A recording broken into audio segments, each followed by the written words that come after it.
ಅವನ ಅಭಿಮಾನಿಗಳು ದರ್ಶನ್ಗೆ ಚಾಲೆಂಜಿಂಗ್ ಸ್ಟಾರ್ ಅಂತ ಹೆಸರು ಕೊಟ್ಟರು ಅಂತ. ಆ ಚಾಲೆಂಜಿಂಗ್ ಸ್ಟಾರ್ ಕೊಟ್ಟಾಗಿಂದ ಅವ್ರ ಲೈಫಲ್ಲಿ ಬರೀ ಚಾಲೆಂಜ್ಗಳನ್ನೇ ಫೇಸ್ ಮಾಡ್ತಾರೆ. ಬಟ್ ಆ ಚಾಲೆಂಜ್ನ ಬರೀ ದರ್ಶನ್ ಫ್ಯಾನ್ಸ್ ಮಾತ್ರ, ದರ್ಶನ್ ಮಾತ್ರ ಫೇಸ್ ಮಾಡ್ತಿಲ್ಲ, ಫೇಸ್ ಮಾಡ್ತಾ ಇಲ್ಲ, ಅವ್ರ ಸೆಲೆಬ್ರಿಟೀಸು ಮಾಡ್ತಿದ್ದಾರೆ. ಅಂಡ್ ಆ ಚಾಲೆಂಜ್ ಇಂದ ಅವ್ರು ದರ್ಶನ್ ಗೆಲ್ಲಿಸ್ತಾ ಇದ್ದಾರೆ, ಅವರು ಗೆಲ್ತಾ ಇದ್ದಾರೆ. ಸರ್, ಈಗ ನಿಮ್ಗೆ ತುಂಬಾ ಚೆನ್ನಾಗಿ ಗೊತ್ತು, ಒಬ್ಬ ದರ್ಶನ್ ಅವರು ಗೊತ್ತು, ಒಬ್ಬ ಚಾಲೆಂಜಿಂಗ್ ಸ್ಟಾರ್ ಗೊತ್ತು. ಅವರ ಬದುಕಿನಲ್ಲಿ ದರ್ಶನ್ ಆಗಿ ನೋಡ್ದಂಗೆ, ಚಾಲೆಂಜಿಂಗ್ ಸ್ಟಾರ್ ಆಗಿ ನೋಡ್ದಂಗೆ ಏನ್ ಡಿಫ್ರೆನ್ಸ್ ಅನಿಸ್ತಾ? ಅವ್ರು ಫೇಸ್ ಮಾಡ್ತಿದ್ದ ಚಾಲೆಂಜ್ಗಳ ಬಗ್ಗೆ ಒಬ್ಬ ಸಹೋದರನಾಗಿ ಈಗ ಏನ್ ಅನ್ಸುತ್ತೆ ಅಂತ?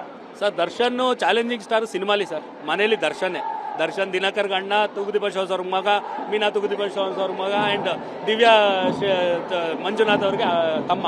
ಸೊ ಅದೇ ತರ ಇರ್ತಾರೆ. ಅಲ್ಲೇನವ್ರೇನು ಸ್ಟಾರ್ ತರ ಏನು ಮನೇಲೇನು ಇರಲ್ಲ. ನಾರ್ಮಲ್ ನಾವ್ ಹೆಂಗಿರ್ತೀವಿ, ನಾವೇನ್ ತಿಂತೀವಿ, ನಮ್ಮ ಹತ್ರ ಈಗ ನಿಮ್ ಜೊತೆ ನಿಮ್ಮ ಅಣ್ಣ ತಮ್ಮ ಹೆಂಗ್ ಮಾತಾಡೋದು ಹಂಗೆ ಮಾತಾಡ್ಕೊಂಡು ಹಂಗೆ ಇರ್ತಾರೆ. ಸರ್, ಎಲ್ಲ ಒಂದ್ ಕಡೆ ನಿರೀಕ್ಷೆ ಇತ್ತು, ಅಂದ್ರೆ ಈ ಸುಪ್ರೀಂ ಕೋರ್ಟ್ ತೀರ್ಪು ಬರೋಕ್ಕೂ ಮುಂಚೆ ದರ್ಶನ್ ಅವರು ಸಿನಿಮಾ ರಿಲೀಸ್ ಟೈಮಲ್ಲಿ ಇರ್ತಾರೆ, ಅಭಿಮಾನಿಗಳ ಜೊತೆಗೆ ಇರ್ತಾರೆ ಅಂತ ಅವ್ರಿಗೂ ಕೂಡ ಆ ನಂಬಿಕೆ ಇತ್ತು. ಬಟ್ ಆ ಸಾಧ್ಯತೆಗಳು ಆಗ್ಲಿಲ್ಲ. ಆಗ ಹೇಗೆ ಅನ್ನಿಸ್ತು ಸರ್? ರಿಸ್ಕ್ ಆಮೇಲೆ ಡಿಫಿಕಲ್ಟ್ ಸಿಚುವೇಶನ್ ಇತ್ತು ಸರ್. ಇವಾಗ ಕಾನೂನ್ಗಿಂತ ದೊಡ್ಡವ್ರು ಯಾರು ಇಲ್ಲ ಸರ್. ಈಗ ಅವರಲ್ಲಿ ಹಂಗೆ ಆ ಡಿಸಿಷನ್ ಬಂತು, ದರ್ಶನ್ ಅವ್ರು ತಿರ್ಗಾ ಹೋಗ್ಬೇಕು ಅಂತ ಆದಾಗ ಅವ್ರು ಹೋಗ್ಲೇಬೇಕು. ಹೋಗಲ್ಲ ಅಂತ ಹೇಳಕ್ಕಂತೂ ಯಾರ ಕೈಲೂ ಆಗಲ್ಲ.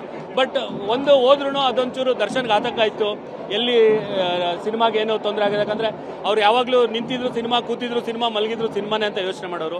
ಸೊ ಪ್ರಕಾಶ್ ಅವ್ರಿಗೆ ಏನು ತೊಂದರೆ ಆಗುತ್ತೋ ಅಂತೆಲ್ಲ ಇತ್ತು. ಅವಾಗ ನಮಗೆಲ್ಲ ಹೇಳಿದ್ರು, ನನಗೆ ಮತ್ತೆ ನಮ್ಮ ಅತ್ತಿಗೆಗೆ ಒಂದು ಸ್ವಲ್ಪ ಪ್ರಕಾಶ್ಗೆ ಏನೇನಾಗುತ್ತೆ ಆ ಥರ ಸಪೋರ್ಟ್ ಮಾಡಿ. ಜೊತೆಗೆ ನಾನು ಸೆಲೆಬ್ರಿಟೀಸ್ ಇದ್ದಾರೆ, ಅವರು ಮಾಡ್ತಾರೆ, ನಾವು ಹೇಳ್ದೇ ಇದ್ರು ಅವ್ರು ಮಾಡ್ತಾರೆ, ಬಟ್ ನೀವು ಅವ್ರ ಪ್ರಕಾಶ್ ಜೊತೆ ನಿಂತ್ಕೊಳ್ಳಿ ಅಂತ ಹೇಳಿದ್ರು. ಸೊ ಅದೇ ಕೆಲಸ ಮಾಡಿದ್ದೀವಿ. ಈಗ ಡೆವಿಲ್ ನೆಗೆಟಿವ್ ಆದ್ರೆ ಧನುಷ್ ಪಾಸಿಟಿವ್. ಸೊ ಅದನ್ನ ನೀವು ಬಿಫೋರ್ ಯಾವತ್ತಾರು ದರ್ಶನ್ ಸರ್ ನಿಮ್ಮ ಜೊತೆ ಮಾತಾಡಿದಾಗ ಹೇಳಿದ್ದುಂಟ ಏನಾದ್ರು ಟೈಟ್ಲ್ ವಿಚಾರವಾಗಿ, ಸಿನಿಮಾ ವಿಚಾರವಾಗಿ? ಧನುಷ್ ಡೆವಿಲ್ ಅಲ್ವಾ, ಕೃಷ್ಣ ಧನುಷ್. ಸೊ ಸಿನಿಮಾ ಬಗ್ಗೆ ಏನು ಜಾಸ್ತಿ ಮಾತಾಡಿರಲಿಲ್ಲ ನಾವಾಗ. ಬಟ್ ಒಂದೇ ದಿನ ನಾನು ಒಂದು ಸಾಂಗ್ ಶೂಟಿಂಗ್ ಹೋಗಿದೆ ಅಷ್ಟೇ. ಅದು ಬಿಟ್ಟರೆ ಸಿನಿಮಾ ಹೆಂಗೆ ಬರ್ತಾ ಇದೆ ಅನ್ನೋದು ಮಾತಾಡ್ತಾ ಇದ್ವಿ. ಹಿಂಗೆ ಬರ್ತಾ ಇದೆ, ಹಂಗೆ ಮಾಡ್ತಿದ್ದಾರೆ, ಪ್ರಕಾಶ್ ತುಂಬ ಚೆನ್ನಾಗಿ ಮಾಡ್ತಾರೆ, ಈ ಸಾಂಗ್ ಹಿಂಗೆ ಬಂದಿದೆ ಅಂತೆಲ್ಲಾನು ಎಕ್ಸ್ಪ್ಲೇನ್ ಮಾಡೋರು ಅಷ್ಟೇ. ಸರ್, ಈಗ ಹೇಗಿದ್ದಾರೆ ಏನು ಅನ್ನುವಂಥದ್ದು ಅವ್ರ ಅಭಿಮಾನಿಗಳಿಗಿರುವಂಥ ಕುತೂಹಲ, ನಿಮ್ಮ ಮುಖಾಂತರ ಕೊಡುವಂಥ ಉತ್ತರ. ಯಾಕಂತಂದ್ರೆ ಒಂದಿಷ್ಟು ಸಹಜವಾಗಿ ಘಟನಾವಳಿಗಳ ಬಗ್ಗೆ ನಿಮಗೂ ಗೊತ್ತಿದೆ, ನೀವು ಕೂಡ ಅದನ್ನು ಖಂಡಿಸಿದ್ದೀರಿ, ಮಾತಾಡಿದಿರಿ, ಕುಟುಂಬದವರು ಸ್ಪಷ್ಟನೆ ಕೊಡುವಂಥ ಪ್ರಯತ್ನ ಆಗಿದೆ.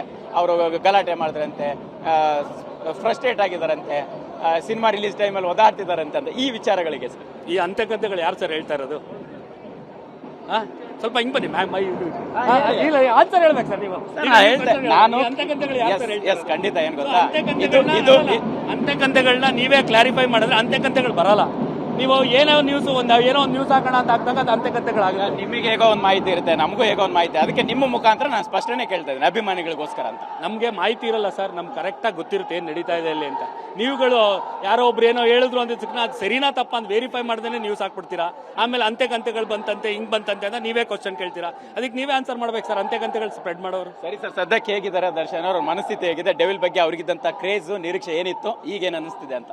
ಸರ್, ಅವ್ರು ತುಂಬಾ ಕಾನ್ಫಿಡೆಂಟ್ ಆಗಿದ್ದಾರೆ ಸರ್, ತುಂಬಾ ಕಾನ್ಫಿಡೆಂಟ್ ಪರ್ಸನ್ ಸರ್ ದರ್ಶನ್. ಅವ್ರು ಯಾವುದಕ್ಕೂ ಯಾರೇ ಅವ್ರನ್ನ ಕುಗ್ಗಿಸ್ಬೇಕು ಅಂತ ಪ್ರಯತ್ನ ಪಟ್ಟರು ಅವ್ರು ಕುಗ್ಗೋಗಲ್ಲ. ಯಾಕಂದ್ರೆ ಆ ಕುಗ್ಗೋಗಕ್ಕೆ ಅವ್ರ ಅಭಿಮಾನಿಗಳು ಬಿಡಲ್ಲ.